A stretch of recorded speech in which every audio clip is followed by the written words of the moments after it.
Hello, Hugh Grant fans out there. Before this special episode begins, there were just a couple of things that we missed off, including what the hell this podcast is about. So for those of you who don't know, this is Taking Hugh for Granted, where we look back at every single Hugh Grant film ever made and ask that all-important question, is Hugh being taken for granted?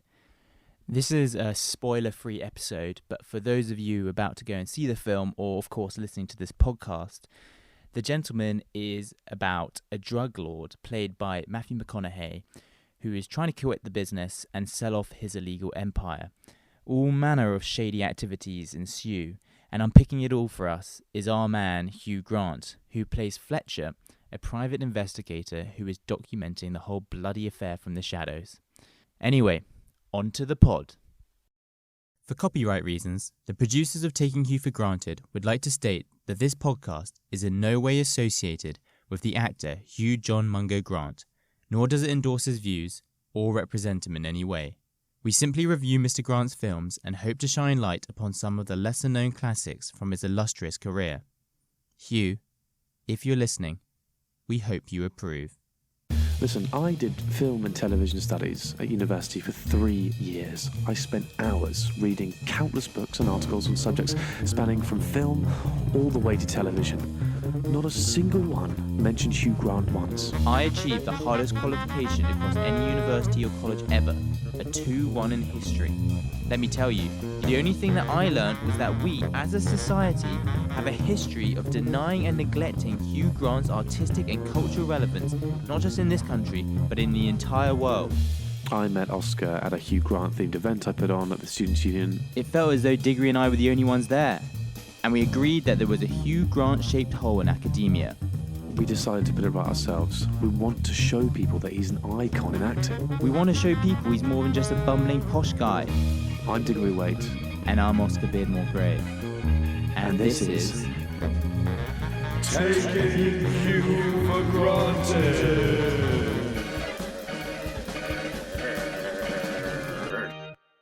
Good afternoon, everyone, and a very happy new year, 2020.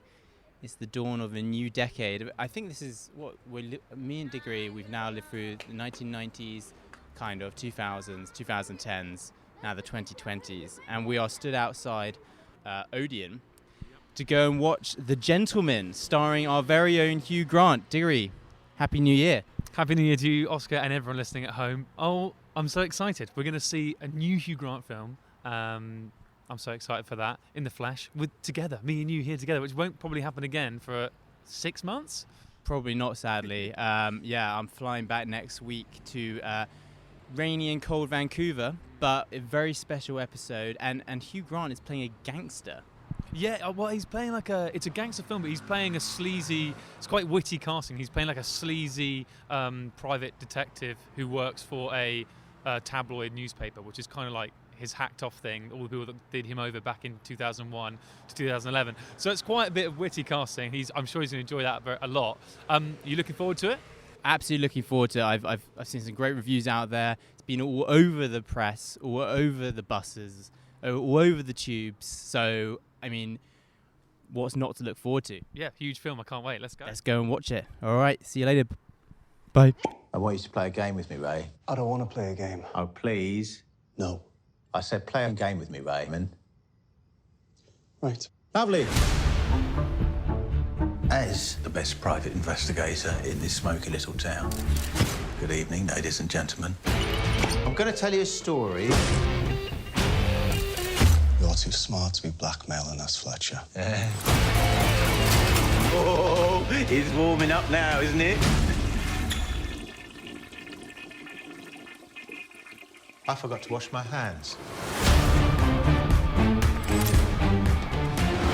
Well, we've just come out of the Holloway Road Cinema and just finished The Gentleman. We're now on a London bus back to Diggory's flat. Diggory, immediate reaction.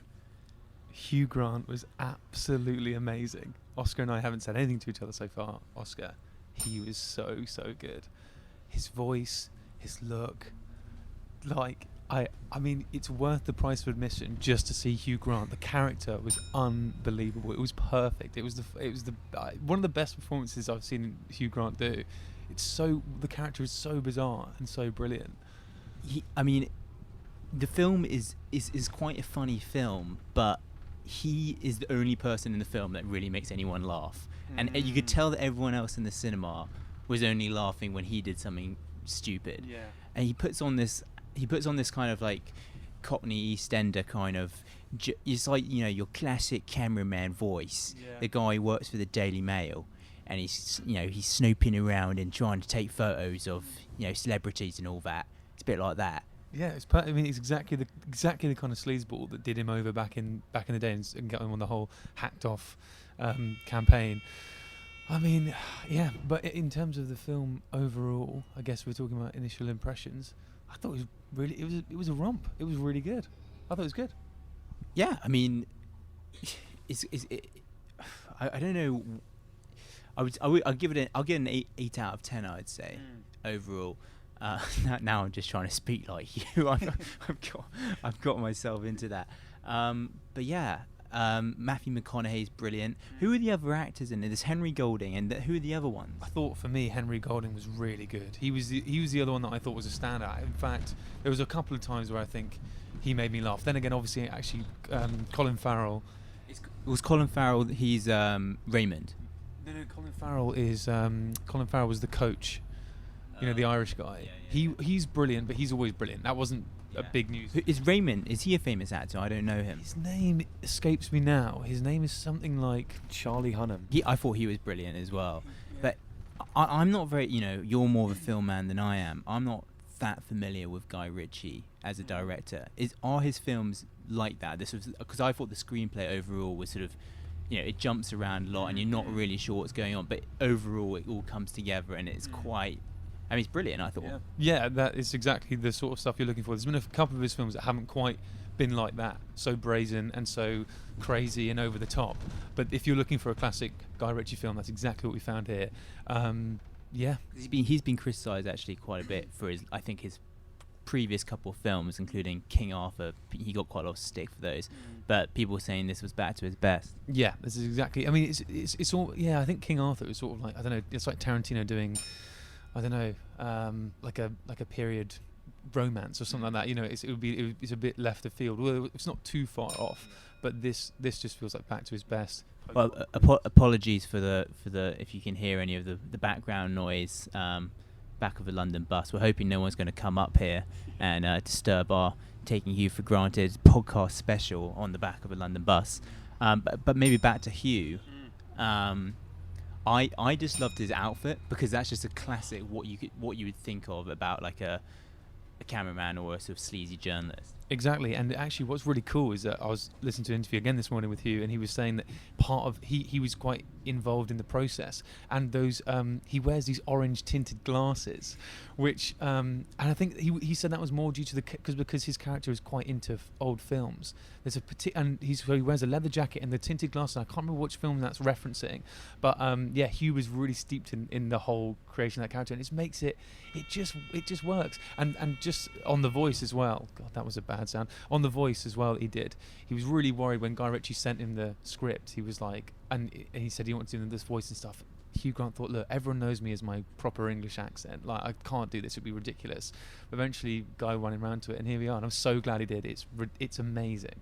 And there's a couple of no spoilers. We're trying to give away no spoilers here, but there's a couple of like sort of clearly Hugh Grant inspired lines. There was a line about Brexit, which I thought was quite funny. Yeah. Oh, mate, it's perfect. And again, this morning he was saying that the great thing about Guy Ritchie is Matthew Mcconaughey was saying it's horrible work. In some ways, it's horrible working with him because you've learnt all your lines, and then Guy Ritchie on the day could just rip everything up and recreate and rewrite an entire scene on the day. And he says it's horrible, but Hugh Grant said that often in the margins of his scripts he will write 3 or 4 extra lines, and so because he loves riffing like that, so he must, like you say, a lot of Hugh Grantisms in there. He would have been in his absolute element, and it showed on screen. He was the best performance for me by far. Well, so for people who are thinking about going to watch this film, it is quite unique for Hugh Grant that he sort of plays he's the thread through the entire movie. So he's like the narrator almost. He's telling you the story. So it's brilliant because you don't have to take him too seriously as a narrator, but he is a constant throughout the film. So you kind of think he's not the main character in the film, but he sort of is. Yeah, he's that thread throughout the whole thing. Yeah, he's a structural device, really, like for the narrative. But and I worried when I saw the adverts and I saw him being like, "Let me play a game, Raymond," and all that stuff. "Play a game with me, please." All that stuff. I thought that we were gonna. That's what he was gonna be. He's the one that would set up the story and then maybe at the end finish telling the story. A classic, like, bookend structural piece. But no, like you say, he's constant throughout, and it's you don't go 10 minutes without seeing Hugh, which is brilliant. Are you a business owner? Are you running a political campaign? Are you a furniture outlet having yet another sale? If the answer to any of those questions isn't no, then you can have your advertisement right here. The Taking Hugh for Granted podcast gets over 100 listeners every single episode. For prices starting as low as 6 figures, you can have your advertisement right here. So what are you waiting for? Email takinghughforgranted@gmail.com today for a full price list, and you can have your advertisement right here. One funny thing that I learned this morning as well in one of the interviews is Hugh Grant actually received the script for this film on his wedding day. He was having lunch before his wedding, and he was left where he was having lunch. Someone crashed their bike or fell off their bike, so we went up to go and help them up. It turned out to be Guy Ritchie's assistant, closely followed by Guy Ritchie himself. And Guy Ritchie knew him from The Man from U.N.C.L.E. They'd worked together, Hugh and Guy Ritchie. So we'll be watching another Guy Ritchie film soon, I'm sure. And anyway, so Guy Ritchie said, "Oh, by the way, Hugh, best of luck with the wedding and all that. I've got a script to send you later on." And so he did. And of course, classic Hugh Grant didn't like the script, or thought he couldn't do it when it first was sent, and then eventually it's come round. Well, I thought there was some really nice. I think what's nice when you go and see a film like this, and it's nice that Hugh Grant's involved in one of these films where it's like not your traditional rom-com, and it's not a traditional film in structurally. This is a slightly different technique of screenplay and production. So yeah, it jumps about a lot. It sometimes, and it was very self-referential. I mean, lots of references to Guy Ritchie himself. It's not giving away too much, but there's a bit when, they're in the Miramax film. The people who made the film Miramax, they were in their headquarters, and on the wall is a poster of one of Guy Ritchie's films, The Man from U.N.C.L.E. So the whole thing is very self-referential.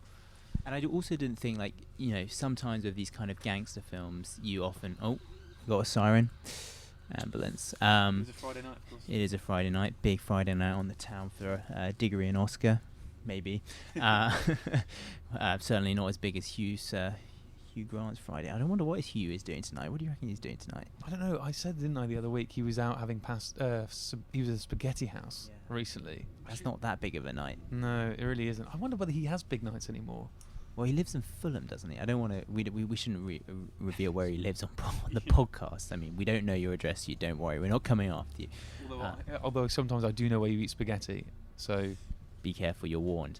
But I thought it was, going back to my point, I thought it was nice that, for me, I'm not a big gangster film kind of guy, and sometimes when I watch those kind of films, I sort of, things like Kill Bill and stuff like that, they're a bit too much violence, too much just shooting people for no reason, blood and gore. This had the perfect combination of not too much violence. My shout out to my aunt Elspeth, sent me a message the other day saying, "Love the film, you're going to enjoy it. Perfect, not too much violence, not too much sex, lots of use of the C word." Hugh definitely not being taken for granted. I completely agree. I mean, it was what my dad would probably call a talkie. When I was a kid, he used to be like, "Oh, you might like this film, but wary, it is a talkie." And what he meant by that is just they do a lot of talking. But now, I used to get really annoyed because I used to think, "Dad, I like the talkie films. I don't just want action all the time. Not some, knuckles dragging on the floor as I walk along, ape brain that just thinks, oh, I just want to see fun guns and fighting." No. And this film, like you say, the majority of it is just clever wordplay, chatting around, people doing other people over. You don't see that much violence, which, like you, I think, especially as I'm getting older, I'm getting sick of. Gratuitous violence is a bit too much for me. Yeah, I'm not a sort of, I've never been a Fast and Furious man or anything like that, but I mean, there was some quite nice, sort of violence, if you can put it like that. There at the end of the film, but that was almost kind of laugh out loud funny rather than oh my god, that's terrible. Yeah, exactly. Although maybe we should, because we're about to get off the bus. Okay, are we getting off at the next stop? Yeah, we are. Okay. Well, we will continue this conversation maybe shortly. I press the stop and I'm standing here. The bus comes to a stop and I'm just standing here. The doors are open and I'm standing here. Maybe I just shouldn't be standing here. The bus driver says, "Get off the bus!" Old lady shouts, "Get off the bus!" Baby in a pram, "Get off the bus!" Guide dog tells me, "Get off the bus!" Woof. We've just made it back up to Diggory's flat here in the northeast part of London. Very nice place to be. Coldish January evening now. It's been pretty mild this winter so far. But anyway, we're back here. We got a cup of tea. And yeah, we're just going to dissect the film just a little bit more. We might start with a few of the reviews that I saw online of this film, which are quite funny. So the first one says, "Wow, don't be misled by the..." So this is Leanne Macaulay. She said this today. She said, "Don't be misled by the title or that Hugh Grant is in this, as I think a very elderly couple in the movie theatre was expecting a rather different experience based on those two things. Hugh, who has only done rom-coms incorrect in the past, and I have never been a fan of." I'm sorry, Leanne, that's the case. This is a classic Guy Ritchie humorous action movie. Hugh is sensational and almost unrecognizable, spelt wrong, in his role, along with twists and turns and an outstanding cast. A star. You need a sense of humor and do not be offended by bad language, neither of which could be missing in a Guy Ritchie film, because it works. I mean, I think that's pretty much bang on, isn't it? Spot on, especially what they said about Hugh Grant. Sensational, absolutely spot on. You're gonna get swearing, you're gonna get violence. I'm sure that those two people who were there for the older Hugh Grant are going to be very surprised. But that's what we want, and it just shows that. I mean, Mcconaughey was saying in one of his reviews of the film, he was saying that Hugh Grant's undergoing this like renaissance or Hugh-naissance of his career, where now we've got Paddington 2, we've got a very English Scandal. Now we've got this. It's just like Hugh's career is taking a U-turn in the best way. The best possible way, I'd say. I mean, it really begs the question, what's he going to do next? Like you said, we've had this sort of a left turn that no one could have really predicted. And I judge anyone who says that Hugh Grant is typecasted these days, because he's showing us that he's much more versatile than people say. Yeah, and I mean, he can do... Florence Foster Jenkins is a film that maybe some of you won't know about. It's about opera singer who thought she was brilliant, played by Meryl Streep, but actually she was pants, and he plays the husband in that. That's a sort of serious role. Obviously, this role today, quite comedic. The role in Paddington 2, comedic again. A very English Scandal, completely, again, out of his comfort zone, out of comedy. So he can really do it all, and it is really exciting. I mean, I can't imagine what sort of thing he'll do next, but that's what's so exciting. Superhero film? What's so weird, right, is I was watching an interview this morning with Hugh Grant, because I'm obviously obsessed, and he was meant to do a superhero film in 2019, but he said that he got quote unquote child guilt, because he's having, and he said it also, and he was like, I'm having about a kid every week these days. So he's got 5 kids at the moment. He was like, he had child guilt, so he wants to take care of his kid rather than do a superhero. I wonder what he would have been, and in what. What? I can't even begin to imagine what kind of superhero he would have been. But it's nice to know that he has child guilt. He does have lots of kids. It's kind of, comparable to Boris Johnson on the sort of slightly shady kid side of things. But don't worry, Hugh, we got your back. Yeah, don't worry about that one, mate. We won't talk about that too much. But it is very exciting. Maybe I'll have to do a little deep dive, see what superhero films are being filmed in 2019, sort of, add up the dots. We could have a little sort of guest trailer, right? or sort of Photoshop Hugh into a Superman costume, Batman costume, Spider-Man. You know what you've done now, though? This is now some transition music waiting to happen. We're going to have to have a superhero trailer transition music now. What superhero do you think he would be best at? The first thing that came to mind was Bumbleman. Who just comes along and goes, oh. Bumbleman. Yeah, he just comes along. He just starts going, I was imagining him as a bumblebee there. Yeah, but that's the good thing. He'll wear the bumblebee outfit, and then people go, so you don't have a sting or anything? He's like, and then they'll go, are you going to do anything? There's a man getting away here with a woman's purse. And he'll go, well, I couldn't, wasn't he? So we'd have a weird cross of Hugh Grant and the Bee Movie. I mean, that sounds good. Hugh or PAs or anyone, if you're listening, agents, get in contact. But what we should definitely do is get a sort of script coming together. We'll write up a script, send it over, see what he thinks. Well, we're working on several scripts at the moment. This is just another one in the pipeline. Yeah. So that's what we want Hugh to do next. Be the Bumble Man. Could somebody please tell me why I'm awake right now? Sir, you gotta see this. We have received intelligence that the Russians, the Chinese, and/or a nondescript country in the Middle East has planted a bomb on a spaceship filled with school children, driven by alien monsters, and it's heading right for the Pentagon. Oh my God. This summer. Well, this summer, Hugh Grant doesn't have child guilt. One man must starve for time, whilst other men disable a bomb on a spaceship filled with school kids that's being driven by aliens right into the Pentagon. From revolutionary writer Oscar Gray and visionary director Diggory Wade, this is Bumble Man. Can Hugh bumble long enough? In theaters only, and even then, not in theaters because this film isn't actually coming out. But Hugh, if you are interested, then hit us up because we got a whole screenplay and we're ready to go, baby. I thought that maybe before we move on to the other thing we want to talk about, that might be good to give a big shout out to our fans in the US of A. So, when we look at the breakdown of the analytics of our podcast, the hundreds of thousands of listeners that we've got, a lot of them are coming from Los Angeles and Virginia. And Mary, I'm not sure where Mary, I think she's probably the one in Virginia, if my US geography is good enough, has tweeted the show and said how much she's enjoying it. So we just like to reiterate that thanks back to you, Mary. Thank you so much. Honestly, this is the first person I think that's messaged in who hasn't been someone that I know personally. So it's very, very, very kind. Everyone else, keep getting involved. At Taking Hugh on Twitter, at Taking Hugh for Granted on Facebook and Instagram, and Taking Hugh for Granted at gmail.com on email. We also have a YouTube channel which is coming up soon, LinkedIn profile. We've got it all. So literally just search us up, you'll find us. But yeah, thank you so much. But yeah, the split is interesting. It's like 38% UK, 30% Canada, and 30% US. So there's a lot of more US of A people listening who I don't think, I won't know any of them personally. I don't think I will either. So if you are one of those people in the land of the free, get in touch. And the other thing that we're thinking about doing perhaps is getting some cheeky guests involved. So if you think that you really know your Hugh Grant, then feel free to pop us a message.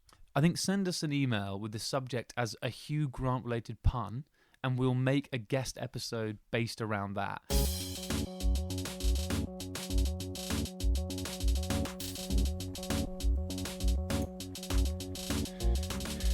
So I made a little rap about our boy Huey G. His hair's pretty fresh, you have to agree. So if you're repping how he acted in Love Actually, then tune into the D-Dog and OBG. Cause been live on air since UOB, where we both went to study for our uni degrees. We first made our name on Burst Radio, where we hosted our weekly football show. And I know like you, I'm a bit posh for the mic. I never play Glasgow or get Stormzy's height. So we're taking you back to the day Huey started and asking whether Hugh's been taken for granted.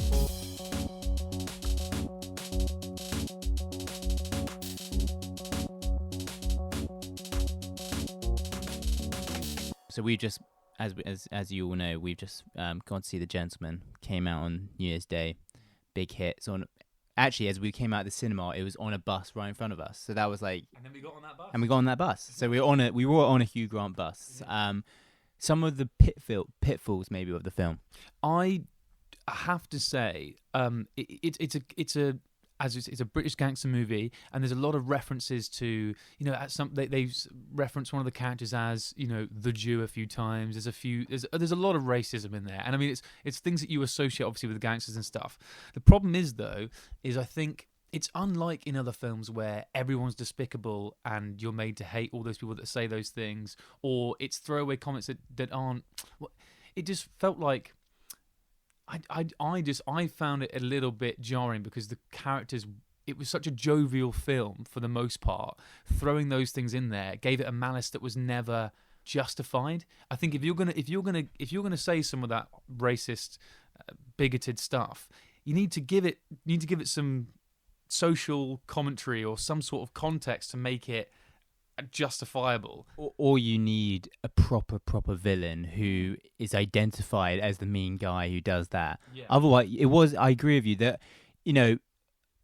I think they threw that in because that's what, like you said, is associated with gangster movies. The sort of like slight bigotry and violence, etc. And that sort of gang lifestyle comes with saying rude things. But yeah, there were a few moments where you were just kind of like, okay, they literally just like use the words of, they talk about Jews and Chinese people and black people in derogatory manners. Maybe not necessary. It just feels. I mean, some films I think get away with it because, like my big example, I suppose, would be Tarantino. The use of the N-word is frequent and often talked about in his films. For me, I mean, I am not the person to be telling anyone when you can use the N-word and when you cannot. However, I have more sympathy for the arguments of it in those films because in those films the malice is underpinned and the treachery is there, and it's justified because these films, it feels like there's a seriousness to what is going on in most of it, and there's a proper threat, and no one gets away with it for the most part. However, in this film, it's too jovial, it's too happy. Everyone's kind of a cool character, and everyone just sort of gets away with it. It's sort of meant to be happy and funny, and it's all right, but it really isn't. Taking he for granted. Taking he for granted. Taking he for granted. What did you think, lads? Were they taking he for granted? So yeah, I guess we should ask that all-important question: is Hugh being taken for granted? Diggory, I'll start with you. I keep forgetting which one is the good one and which one is the bad one. If the film is a good film, does that mean that he's not being taken for granted?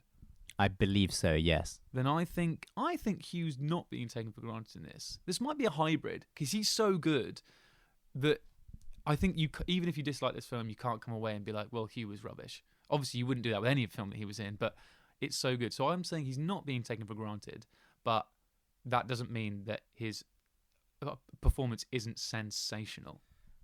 I haven't admittedly spoken to that many people who've seen the film as of yet. We might take the mic out into the centre of town this evening and see if we can get some Friday night gossip on the film. See if anyone wants to speak to us in the pub. But I haven't spoken or seen any reviews where people aren't complimentary about Hugh's performance. So, and most of the comments are sort of, funny, self-deprecating, amusing because he's playing a character he hasn't played before.